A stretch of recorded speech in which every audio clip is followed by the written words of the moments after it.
Olá, sonhadores, sejam todos bem-vindos, tá certo? Ao nosso vídeo de hoje. A gente vai falar sobre o deserto, tá certo? Os Habibs. Ai, eu lembro sempre o pessoal daquela música Habibi. Enfim, a gente vai falar então sobre os desertos, tá?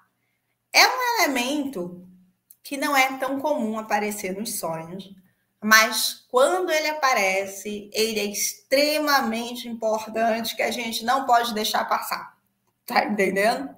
E muitas vezes o sonhador acha que eu sonhei com deserto, aí acha que é besteira, não tem importância nenhuma, né? Às vezes, geralmente nos sonhos de deserto, chama muita atenção, porque, primeiro, não é comum, né? Não é comum aparecer, e as coisas que acontecem lá são meio estranhas, né? Diferente, tudo é diferente.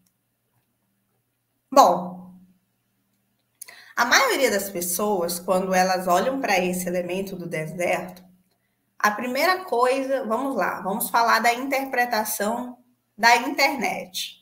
Eita, deveria ter trazido aqui a interpretação da internet. Mas, a gente pode até trazer, né? Mas, assim, esse tipo de sonho, quando a gente olha para a internet, deserto, a primeira característica que ele lembra é a escassez, né? Então, a pessoa lembra, isso aqui me lembra escassez, falta de recursos, né? Falta de, como é que ele fala? Não tem nutrição, né? Falta de sustentação. Então, o deserto a primeira coisa que ele nos lembra é isso. Só que nos sonhos, né? Isso daí é em termos simbólicos. Só que nos sonhos, o deserto geralmente ele não representa isso. Ele não representa a escassez.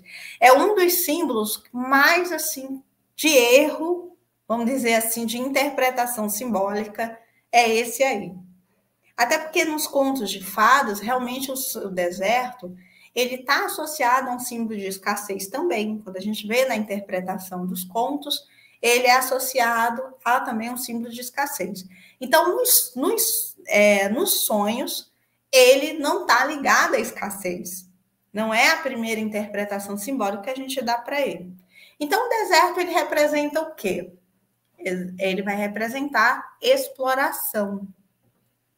Ele geralmente é um campo do nosso inconsciente, da nossa intuição, né? Ele é também ligado muito ao feminino, tá? Que está inexplorado, né? Ele está ali, inexplorado, é uma coisa totalmente nova. Vamos entender assim: à medida que a gente sonha, a gente vai explorando aspectos da nossa psique. Quando a gente chega a uma coisa totalmente nova na psique, a gente tem dois símbolos possíveis, os mais comuns, né? Que é o deserto.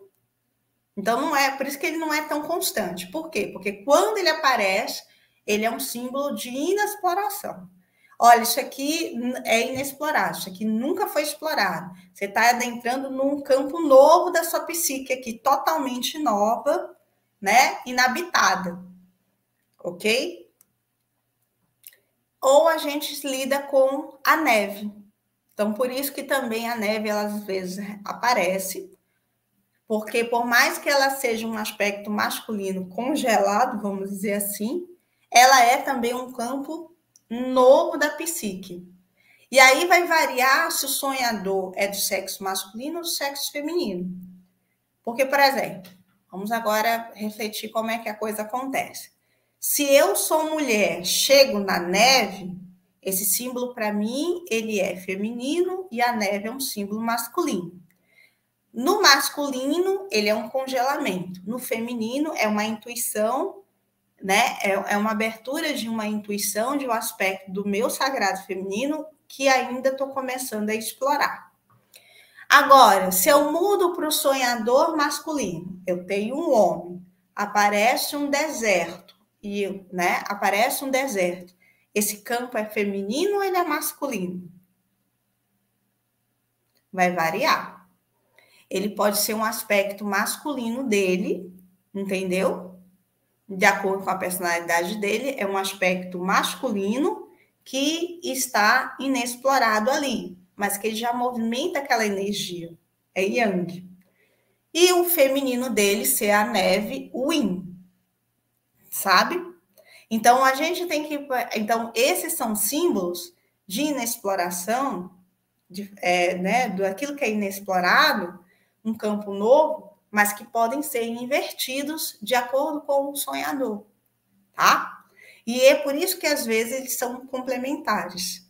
Então, eu não vou entender por que tem, por exemplo, vai ter temporada que tu vai ver deserto, vai ver, sei lá, uma cidade de faroeste que lembra também deserto, os cânions que lembra deserto. Você vai ter, então, você vai ter vários elementos que lembram essa secura, deserto, tudo mais. E aí, depois, em outro momento, você vai começar uma roda, vamos dizer assim, uma sequência de sonhos que você vai estar explorando neve, neve, neve, neve, neve, entendeu? Então, o que é isso? São lugares do nosso inconsciente inexplorados, mas entre feminino e masculino, e vai depender dessa propriedade. Então, o que eu falei da neve é bastante verdadeiro, é masculino, geralmente, quando eu tenho, né, sonhadora feminino. Mas ele pode ser feminino quando for sonhador masculino. Não é garantia, tá? Porque a neve, na sua origem, ela é masculina. Mas, dependendo do sonhador masculino, ela pode ser um aspecto feminino. Vai depender da personalidade dele, dos elementos de personalidade dele. Então, não é... A regra é neve masculina, deserto feminino. A gente vai ver essa regra tanto para os sonhos quanto para a mitologia. Mitologia também vai tratar da mesma forma, né? Nos contos... Bom, nos contos de fadas, ele já tem também essas variações, mas na mitologia existe mais essa prática, né? Mais essa regra, tá? E que é semelhante a dos sonhos, como funciona nos sonhos. Nos contos, não, vai variando de acordo com o personagem principal que a gente está ali, né?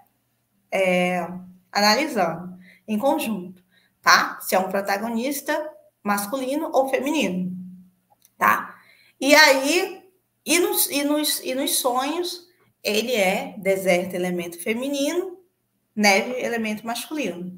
Mas pode ser que, em alguns casos, se eu tiver o sonhador masculino, de acordo com a personalidade, haja uma inversão desses signos, tá certo? Vai depender de acordo com a personalidade dele, ok?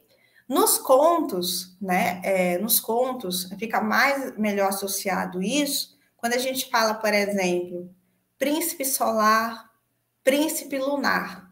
Porque o príncipe lunar está ligado à neve. O príncipe solar não, ele está ligado às suas jornadas no deserto.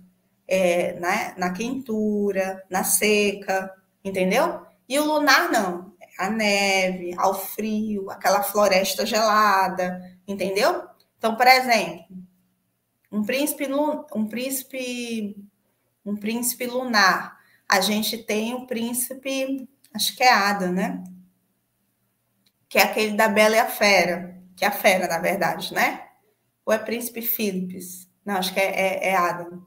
Então, o Adam, ele é um príncipe lunar. Ele está associado ao castelo de inverno, ao jardim de inverno, neve. Tá entendendo?